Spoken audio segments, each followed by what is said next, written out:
The young Marine stands with an easy grin, confident in the strength of his youth and the crisp shine of his uniform as he looks at the elderly veteran, who remains still beside the weathered wooden bench outside the old diner in the quiet town, where the morning sun paints long shadows along the cracked sidewalk, and the smell of coffee drifts through the open doorway behind them. And although the Marine speaks with teasing bravado, there is no cruelty in his tone, only the careless confidence of someone who has not yet learned how the past can sit heavy on a person's shoulders. People passing along the sidewalk begin to slow their steps,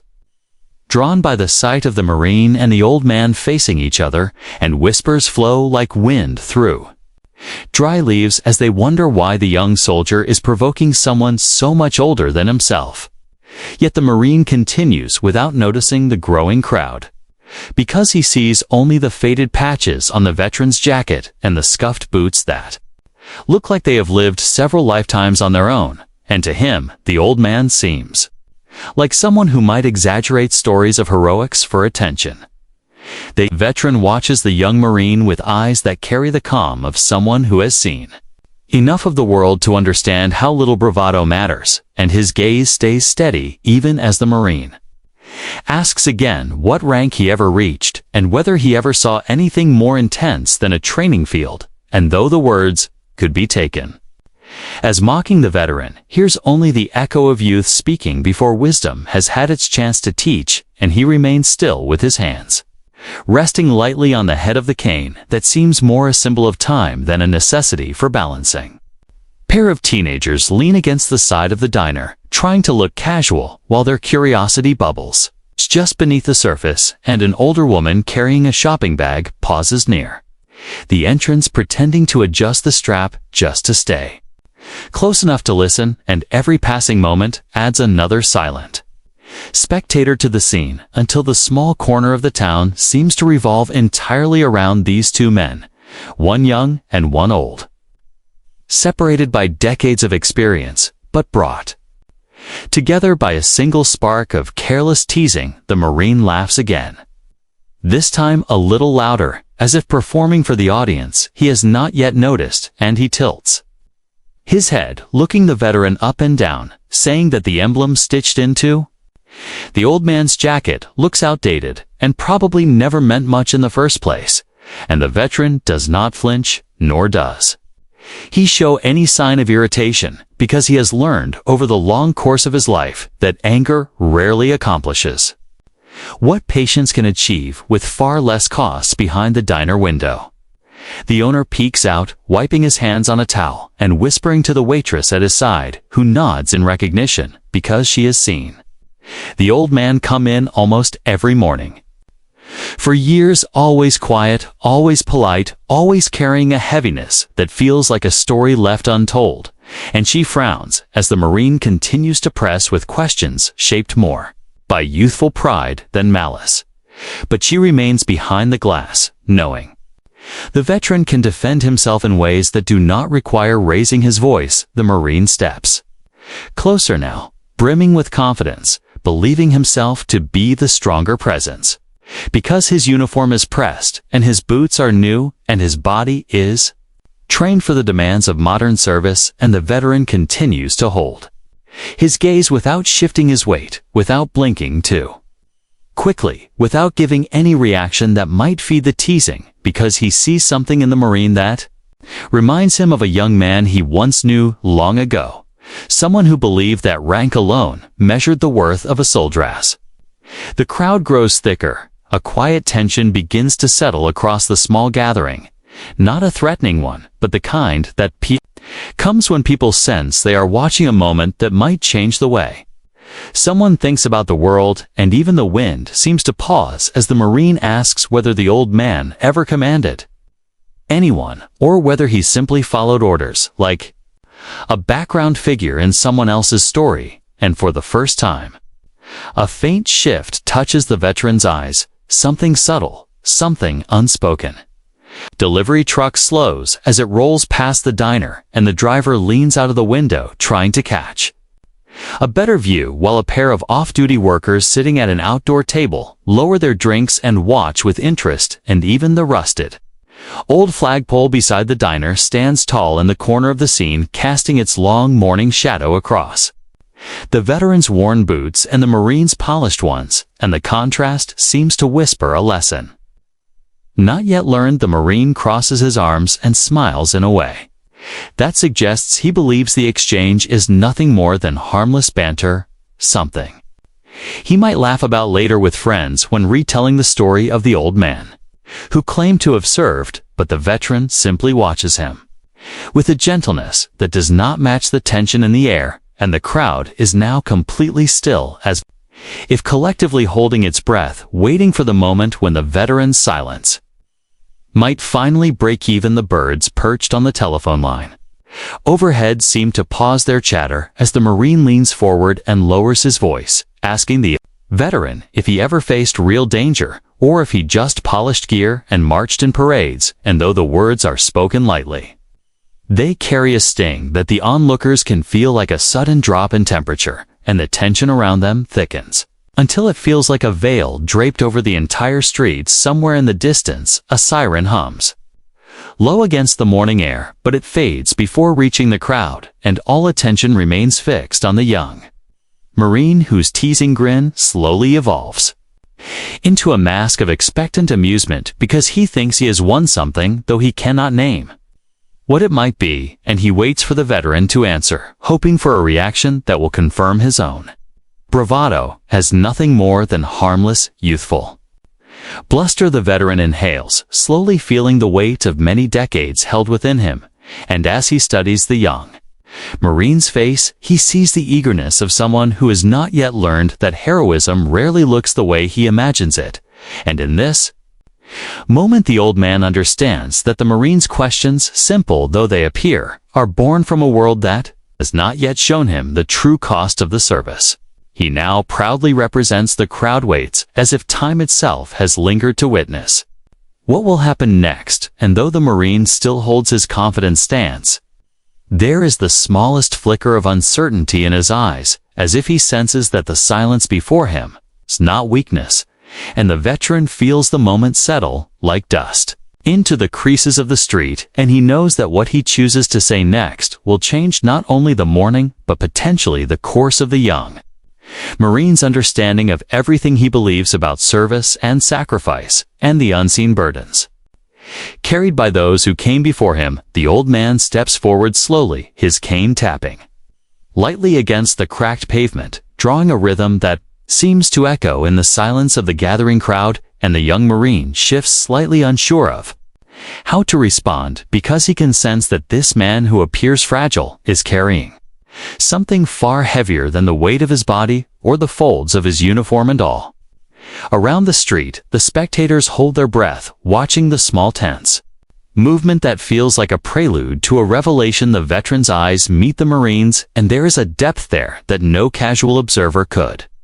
measure, a calm precision that speaks of missions conducted in faraway lands under the most difficult conditions, and though he speaks in a voice low and steady, every word carries the gravity of experience, and the first thing he says is that he once commanded a unit in a classified operation that few could ever discuss, and even fewer could understand fully, because it demanded courage beyond imagination and sacrifice that left marks no metal could ever display. Marine freezes as if the words themselves hit him physically, and a subtle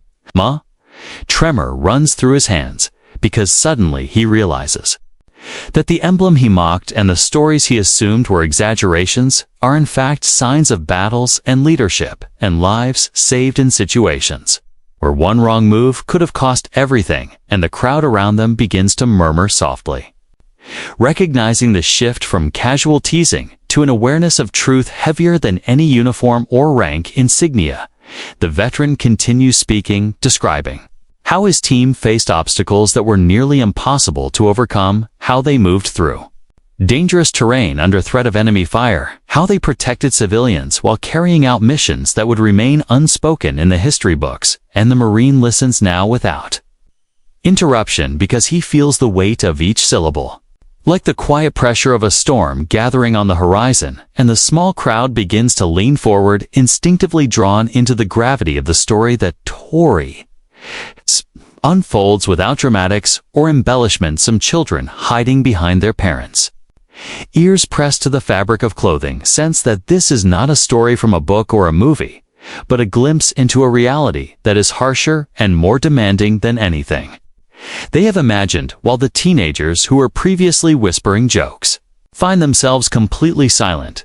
Their previous bravado evaporated in the presence of quiet authority and lived experience, and the older woman, clutching her shopping bag, presses her lips together as if to hold back an exhalation that could disrupt the fragile intensity in the air. The Marine takes a step backward, unconsciously adjusting the weight of his stance as if to brace himself against the sudden rush of respect and humility that washes over him, and his fingers unconsciously brush against the polished surface of his own boots in contrast to the veteran's worn and faded ones, and he realizes that the difference is not in appearance but in the accumulation of time spent in circumstances that demand courage that cannot be taught in a classroom or rehearsed on a parade ground. The veteran speaks now about the men he led, the young faces of soldiers he knew intimately, who trusted him with their lives, who relied on his decisions to guide them through moments that might otherwise have ended in disaster. And though he never mentions names or locations, the sincerity of his words wraps around every listener as a tangible force, and the Marine cannot help but lower his gaze, feeling for the first time a pang of remorse and awe in equal measure. Round the diner, the crowd swells slightly as news of the interaction spreads from shop to shop, from sidewalk to sidewalk, and strangers pause in their errands, drawn by the pull of the story unfolding, and a light breeze rustles through the old flag overhead, making it flap softly like a whisper against the silence, and even the sunlight seems different somehow, sharper and more revealing, highlighting the old man's posture and the Marine's hesitant stance, as if nature itself recognizes the shift that has occurred in the space of a few minutes. Veteran continues without haste, recounting moments of fear and determination, victories won not with arrogance, but with patience and strategy, and losses mourned quietly in the long nights that followed. And as he speaks, the Marine feels a growing sense of humility and understanding, the realization that honor is not about boasting about the past, but about the responsibility carried in each decision made and the lives affected by those decisions. And the Marine swallows hard, not trusting his voice to respond. The crowd is now fully absorbed into the tension of the moment, the air thick with unspoken acknowledgement that history sometimes presents itself not in books or ceremonies, but in the quiet dignity of those who lived it. And the Marine now steps closer to the veteran, not in challenge, but in silent respect, and the old man's eyes flicker briefly toward him, a trace of a smile appearing as if to acknowledge the transformation that has begun in the young soldier's heart. Veteran finally lowers his voice, almost to a whisper that nonetheless reaches every ear, telling of the moment when his unit faced a choice that could have meant life or death, when he had to act decisively to save those under his command, and the simplicity of his words belies the enormity of the actions behind them. And the Marine closes his eyes for a moment, trying to imagine the weight of such responsibility, and the crowd collectively feels a chill, as if the air itself recognizes the enormity of the unspoken sacrifice. The young Marine opens his eyes and looks directly at the old man. And for the first time, there is no teasing, no bravado, only quiet acknowledgement that he has seen something beyond himself, beyond rank, beyond the easy confidence of youth, and he feels a strange lightness mixed with the gravity of knowing that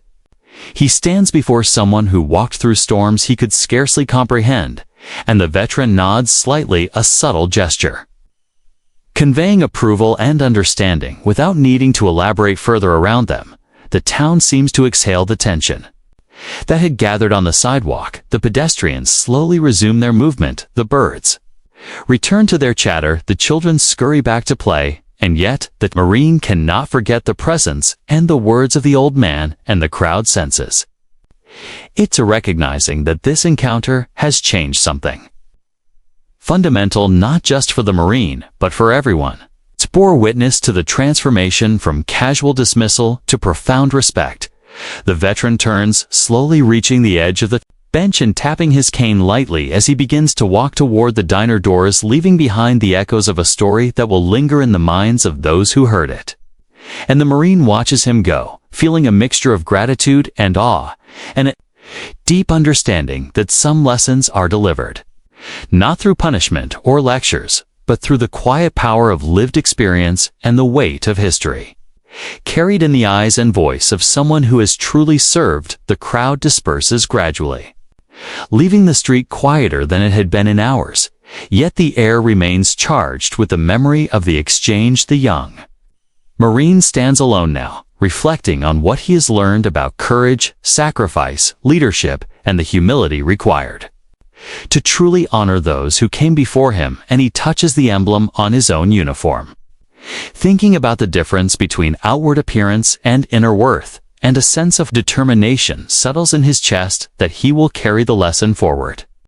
in every action he takes from this day onward. And in the diner, the veteran settles into his usual chair, ordering coffee quietly, watching the town move around him as he always has, knowing that some stories need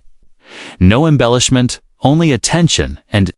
respect, and that some lessons unfold in the silence after words have been spoken, and that Marine will carry that silence with him as much as the words, as he begins to understand that true rank is measured not by insignia, but by the courage and wisdom forged through experience that can never be faked and never be taken lightly.